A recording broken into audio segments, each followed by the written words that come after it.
detalhes que não tem nada a ver com esse algoritmo, mas só detalhe do código aqui.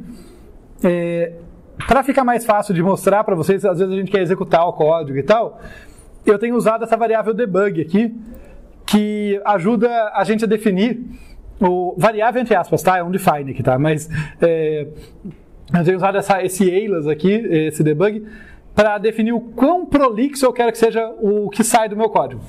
Né? Porque normalmente esses códigos, quando você, assim, no mínimo, você quer duas coisas. Você quer, em algumas vezes, que ele imprima o que ele está fazendo, por exemplo, a ordenação, né? O vetor original, o vetor ordenado, para você ver se ele está fazendo algo, o que você espera. Mas depois você quer que ele pare de imprimir, porque você quer testar para números grandes, daí fica inviável. Tá? Então sempre que você tiver essa situação, que olha, às vezes eu quero que ele imprima mais coisas, às vezes menos, você pode usar um debug desse e olha só que simples. Dentro da minha imprime, eu basicamente mato a minha função se o debug for 0. Tá? Ela só faz as coisas aqui, né? Ela só imprime se o debug for maior do que 0. Se ele for 0, ele não imprime nada. Tá?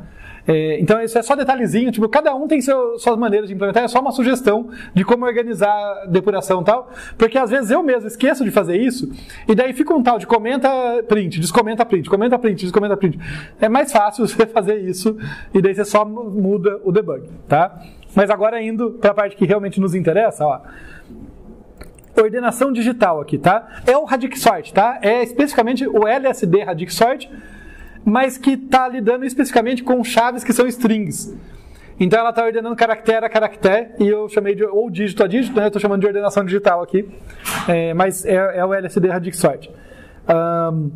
O que a gente recebe? Olha, um vetor V aqui, em que cada posição é uma string, cada posição é um ponteiro de byte. O meu byte é um engodo, tá? O meu byte é só para disfarçar, ele é um char, tá? É um engodo, eu admito. Então, é uma stringzinha, tá? Cada chave aqui vai ser uma string, cada elemento vai ser uma string. Eu tenho N elementos, e o W aqui é o número de palavras, é o comprimento de cada chave, tá? Então, cada chave minha vai de 0 até W menos 1. Tá? E aí, o que a gente vai fazer? Olha só, aqui a gente vai relembrar algumas coisas que a gente usava lá no Counting Sort, porque de fato o Counting Sort vai estar rodando dentro desse algoritmo. Vamos identificá-lo aqui, ó. O ocorre pred, típico do Counting Sort, para contar os predecessores. Aqui é o dígito para controlar qual dígito que eu estou olhando em cada momento, que já que eu vou ordenar por partes, né, do menos significativo para o mais, tem que ter esse controle. Variáveis auxiliares. E o meu R, que é 256, ele está hard-coded aqui, porque como o meu dígito está definido como sendo um byte, né, tendo 8 bits, o número de valores diferentes que eu vou ter, que um dígito meu vai ocupar é no máximo 256. Então eu já coloquei ele aqui como 256. Tá? A gente vai ver uma versão depois aqui que é um pouco mais livre. Tá? Ela tem mais liberdade de escolher o tamanho do dígito e coisa assim. Mas vamos por partes. Essa aqui trabalha com string, cada dígito é necessariamente um caractere. Tá? Tá legal, né? Tem o AUX, ocorre pred e AUX aqui, né? Vão ter os mallocs. Lembrando que o ocorre pred depende do tamanho do R e o AUX depende do N. Né?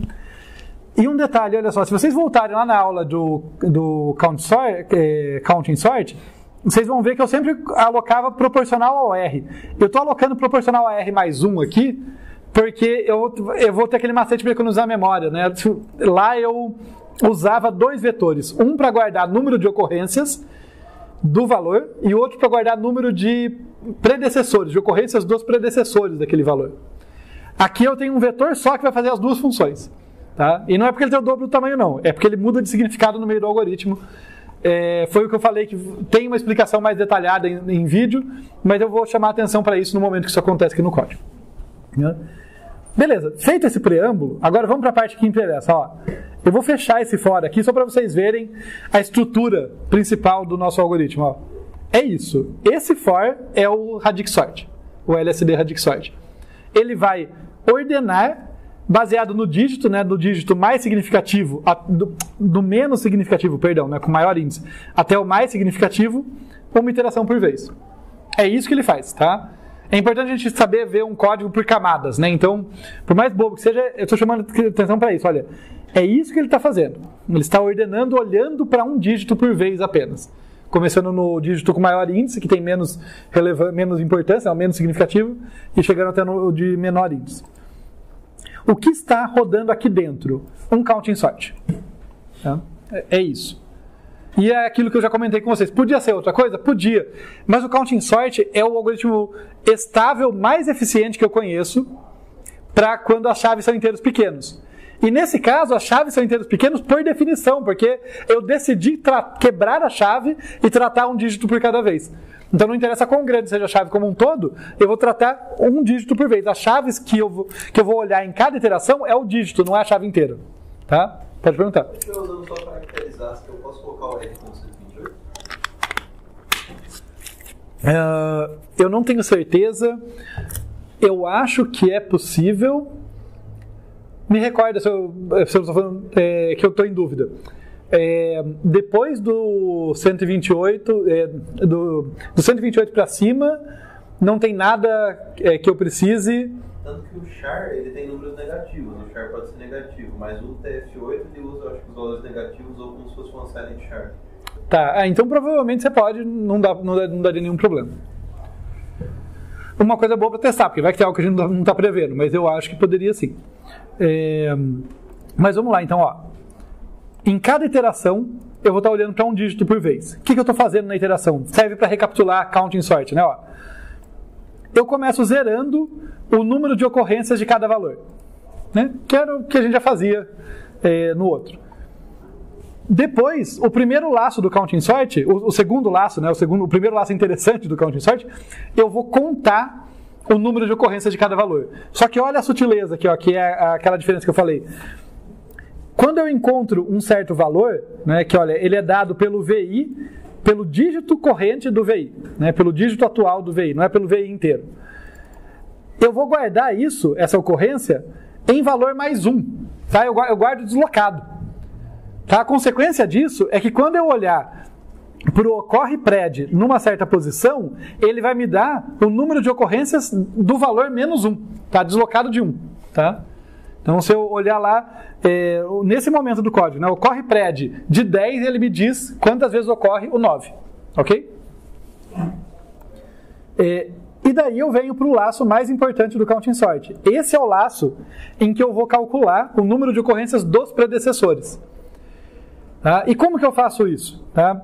Como que esse cara funciona? Olha que sacada, eu acho bem elegante a sacada desse algoritmo. A gente falou na última aula que o número de ocorrências o número de ocorrências do meu predecessor é dado pelo número de ocorrências dos predecessores de quem vem antes de mim, de val menos 1, mais o número de ocorrências do próprio val menos 1. Faz sentido, né? Quantos caras vêm antes de mim? Tantos quanto vem antes do cara que me precede, imediatamente, né, do cara menos 1, mais o número de ocorrências desse cara.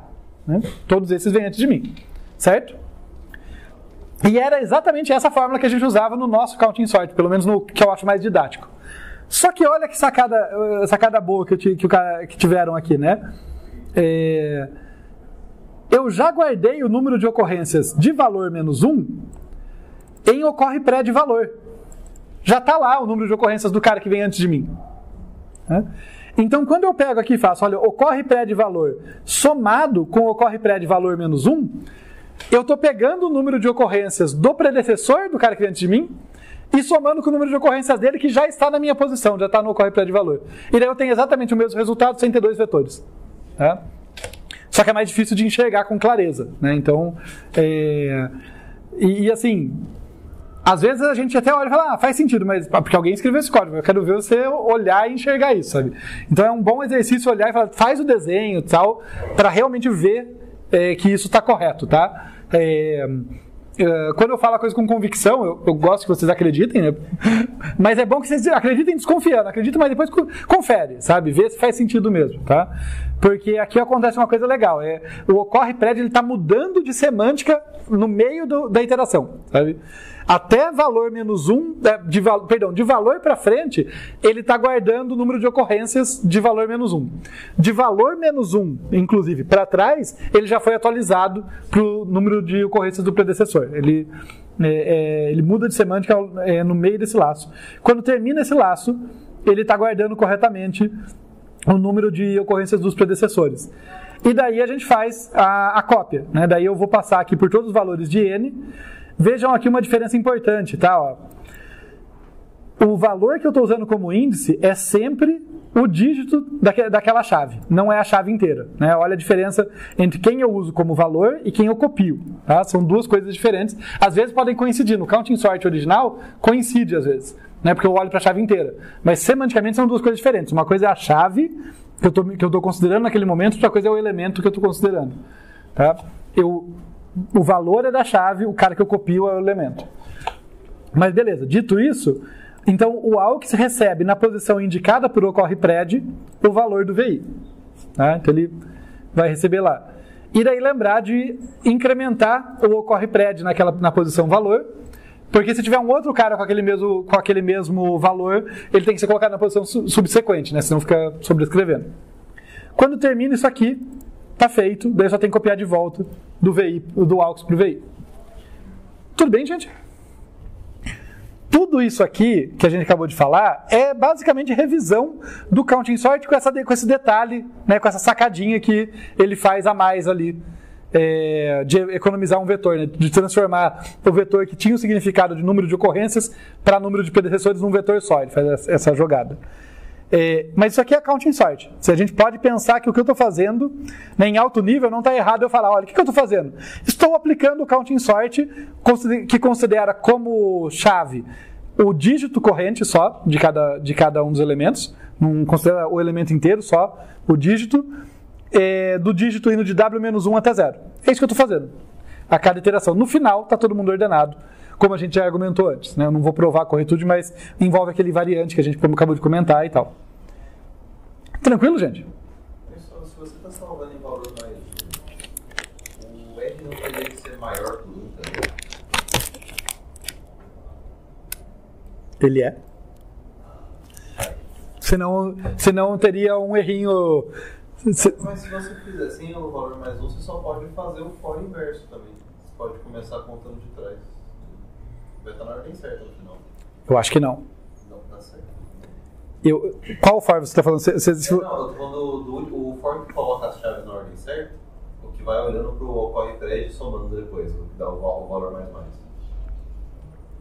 Ah, esse aqui. Isso daí. Se em vez de eu colocar em R mais 1, eu colocar em valor mais 1, eu colocar só em valor, eu vou ter qual é a quantidade de elementos que tem com aquele valor, certo? Ah, incluindo aquilo. Entendi. Incluindo aquilo. Aí é só eu fazer o for inverso. Eu começo de N e vou até 0. Aí eu vou de Perfeito. Tá certo, Sim. Porque daí você vai encontrar primeiro a última ocorrência de cada um dos valores, mas você já está considerando a posição deslocada e você vai diminuindo. É verdade, acho que dá. Dito isso, gastar uma posição a mais de memória não é um problema, tá? Mas eu não entender também. Mas sim, daria sim. Mas legal, então, ok? Estamos bem com esse algoritmo? Então, o que eu quero chamar a atenção para vocês aqui, perguntar coisas e tal. Primeiro, qual que é a eficiência desse algoritmo, gente? Não foi retórico. Do Radix. Desse algoritmo como um todo. É o número de dígitos vezes a eficiência do counting sort. É basicamente isso. Nesse caso aqui, falando em termos dos parâmetros que a gente usou, o que acontece? Olha, os laços internos, ou eles vão depender de R, né? Alguns dependem de R, outros dependem de N. Então vai ser da ordem de N mais R. Né? Vai ser linear, em N mais R ali. Os dois contribuem, cada um com suas parcelas, com seu número de operações ali. Tá? Só que, justamente, isso é o counting sort. Cada um desses caras aí vai ser executado W vezes, onde W é o número de caracteres da minha chave, o número de dígitos da minha chave. Então fica proporcional a W vezes N mais R. Isso, assim, tá correto isso matematicamente, é isso que você tem que responder numa pergunta técnica ali. Mas pra gente é a semântica, né? Que a gente faz as duas coisas. A gente quer a precisão matemática, mas a gente também gosta da semântica. Se eu dimensionei bem esse negócio, o R não vai ser maior do que o N. Tá? Que é meio esquisito. Tipo, o meu número total de elementos é menor do que o número de valores que cabe num dígito da minha chave. Parece uma escolha meio equivocada. Então, o meu dígito ele é para ser grande, mas não imenso, né? Não maior do que o n, essa é a ideia. Se está dimensionado certo, portanto, né, se o dígito não é maior do que o número de elementos que eu estou ordenando, vai ser uma coisa que depende do número de dígitos da chave vezes o número de elementos. Tá? Só para a gente ter a ideia, né, para contrastar, né? Porque pensa, do outro lado a gente tem métodos de ordenação que demoram n vezes log n. Então onde que isso aqui é preferível?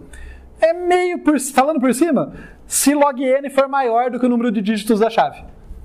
Se o meu dígito puder ser dimensionado de um tamanho, que o número de dígitos da chave fica menor do que log n, provavelmente esse cara vai ganhar, porque esse laço externo aqui não vai iterar tantas vezes e vai compensar. No caso, a ordenação de números sempre vai ser melhor esse daí. No caso, a ordenação de... ainda depende de como... Depende de como eu dimensionar. O Radix-Sort não depende só do n, depende muito do dimensionamento ali. Qual que é o tamanho do meu dígito? Qual que é o tamanho da minha chave? Se eu tiver um negócio com, sei lá, só um vetor com 10 números que eu quero organizar, eu tenho 1, 10, 100, 1 milhão. Se a minha chave for muito grande. Meio que essa vai. Se as chaves são muito grandes, e mesmo que eu trabalhe com dígitos grandes, eu não consigo deixar ela quebrar em um número pequeno de dígitos, e o número de elementos é muito pequeno, provavelmente eu não vou ter uma eficiência muito boa. Se o número de elementos é grande, mas a chave é um tamanho razoável, que eu consigo quebrar em um número pequeno de dígitos, já fica melhor. Isso vai ficar mais claro nesse próximo que a gente vai ver, porque nesse próximo, eu que defino o tamanho das coisas. Tá? Daí vai, né, que é a parte complementar. É o mesmo algoritmo, mas é a parte complementar. Mas por enquanto tá bom. A eficiência desse aqui, de fato, é W vezes, abre parênteses, N mais R. É isso. Beleza? Qual que é a eficiência de espaço desse cara? Quantos você alocou? Foram 2 só. Foram 2, só que um depende de R e outro depende de N. Né? Então é da ordem de N mais R. Né? Depende das duas coisas de novo. Né? Então depende do número de dígitos da minha chave, do número de valores que o meu dígito pode representar, que é o R, e do número de elementos. Eu vou querer entrar mais em discussão sobre eficiência, porque é bem interessante, tá? Isso aqui. E foi uma coisa que eu acabei não conseguindo entrar tanto na outra turma, porque eu gastei mais tempo com o Counting Sort. Mas eu tenho um quiz para vocês antes, né, de avançar para o LSD Radix-Sort e tal. É o seguinte.